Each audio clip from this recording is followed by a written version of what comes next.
নমস্কার, মায়াদির হেসেলে সবাইকে স্বাগত। আজকে রান্না করছি ছোলার ডালের বড়া ও আলু দিয়ে মাছের ঝোল। এর জন্য আমি কয়েক পিস মাছ মাথা সমেত ভেজে নিয়েছি, আর এদিকে ছোলার ডালের কয়েকটি বড়া ভেজে নিয়েছি। এখন কড়াইয়ে তেল দিয়ে জিরে ফোড়ন দিয়ে আলুগুলো ভালো করে ভেজে নিলাম। জিরে, ধনে, আদা, শুকনো লঙ্কা, কাঁচা লঙ্কার একটি পেস্ট বানিয়ে রেখেছি। তেলের মধ্যে জিরে ফোড়ন দিয়ে আলুগুলো খুব ভালো করে ভেজে নিয়ে এর মধ্যে এই পেস্টটা দিয়ে দিলাম, জিরে, ধনে, লঙ্কা, আদার পেস্ট। এর মধ্যে পরিমাণ মতো নুন ও হলুদ দিয়ে খুব ভালো করে কষিয়ে নিলাম।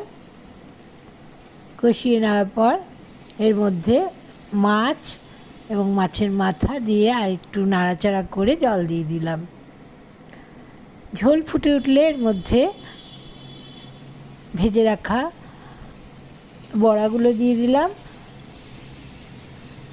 আলুগুলো সিদ্ধ হওয়া পর্যন্ত ফুটিয়ে নিয়ে নামিয়ে নিলাম। গরম গরম ভাতের সাথে পরিবেশন করলাম। খুবই সাধারণ এই মাছের ঝোল, কিন্তু খেতে বেশ ভালো লাগে, পুষ্টিকর এবং স্বাস্থ্যের পক্ষেও এইভাবে রান্না করলে ভালো হয়। আপনারা এইভাবে মাছের ঝোল রান্না করে দেখতে পারেন, আশা করি আপনাদেরও ভালো লাগবে। আজকের এই রেসিপি যদি ভালো লাগে তাহলে লাইক, শেয়ার, কমেন্ট করবেন এবং চ্যানেলটি বেল আইকন সমেত সাবস্ক্রাইব করার অনুরোধ রইল। সবাই খুব ভালো থাকবেন, সুস্থ থাকবেন। আজকের এই মাছের রেসিপি দেখার জন্য আপনাদের সবাইকে অসংখ্য ধন্যবাদ। তবে দেখুন শেষ পর্যন্ত আমি কিভাবে রান্না করছি।